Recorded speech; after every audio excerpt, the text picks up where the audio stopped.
it's Ross Lipman from AlternativeHomesToday.com. And a lot of us like to grow our own vegetables, but what do you do when you go out of town or you just want to automate the watering process? Well, today I'd like to show you how to make your very own DIY gravity-fed drip irrigation system. Okay, we're going to start off with a standard 5-gallon bucket, and I just have a cheap plastic lid here. And what we need to do is take a 1-inch spade bit, and this is a bit typically used for wood, and we're going to drill a 1-inch hole near the edge of our bucket.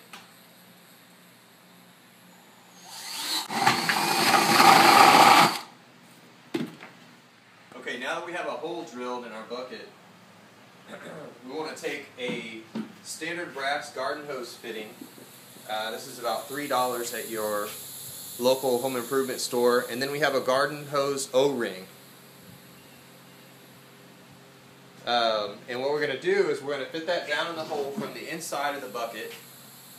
On the other side, we have a tapered fitting that's going to take us from our garden hose on the top down to a 1/4-inch drip irrigation tube on the bottom.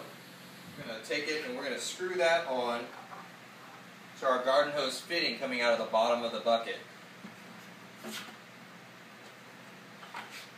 Now, it may take you a couple tries. You're going to want to test this system. Go ahead and fill the bucket up with about 6 inches of water and make sure that it doesn't leak. And what you can do is put your finger over this fitting here and make sure there's no water coming around the sides. You're going to want to cut a piece of black plastic irrigation tubing, and you're going to twist and fit that into the tapered fitting. Okay, so now we've got our initial setup. We've got our line connected to the bucket, and we've got an inline shutoff valve here. So before we go any further, we're going to need to elevate the bucket somehow. And you can do that with a pulley system, or you can build some kind of structure underneath. And we've gone the structure route, and I've designed a little water tower that the bucket's going to sit down into. And once we get that assembled, we can orient our bucket next to the plants and build out the rest of our system. So let's get started. So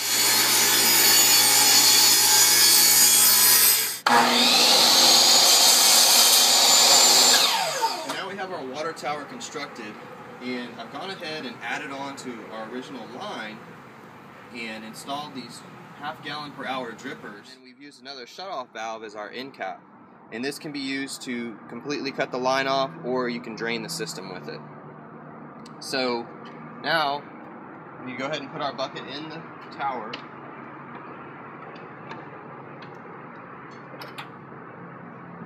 And the bottom is open so that the line can come through. You're going to want to stake that line near the center of the plant. We're going to add water to the system.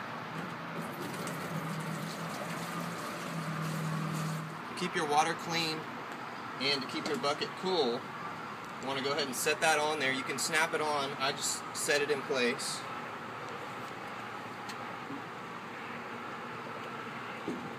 Put your lid on.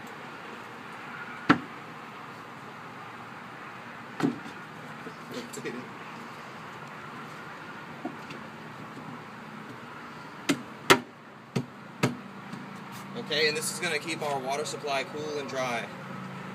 So once your system is completely set up, you can adjust your shutoff valve to start the drip.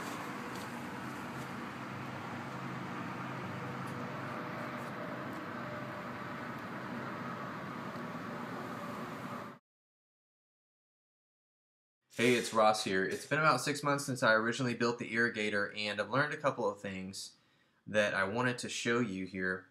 I redesigned the plumbing fittings coming out of the bucket. As you can see, there are a couple of washers and a couple of brass fittings, and these just screw together, and they're going to compress around the bucket as they pass through it and create a nice watertight seal.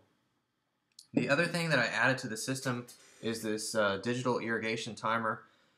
This is going to give you a lot of precision. For me in particular, I water my plants for 22 minutes at 7:30 a.m. every morning. So you can imagine you can pretty much do whatever you want with this, and it's going to keep doing it when you're out of town or when you forget to water or whatever. It's going to give you a lot of precision and flexibility in the system.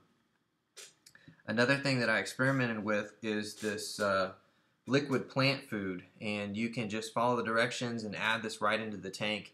And this has had a big impact on my plants as far as the size of them, and also just helping them stay greener. So highly recommend the liquid fertilizer. One other thing, I got a lot of requests in the last version of this video for some plans, so I spent some time and I drew them up in AutoCAD. And as you can see here, here's the plumbing fittings, and there are brands and part numbers. And then there are also about 8 pages showing step-by-step instructions for how to build the water tower itself. So you can get these plans. It's a 10-page PDF. You can download them below this video on that link. My name is Ross Lukeman again from AlternativeHomesToday.com. If you like this video, please subscribe to my channel below, and I'll see you next time. Thanks for watching.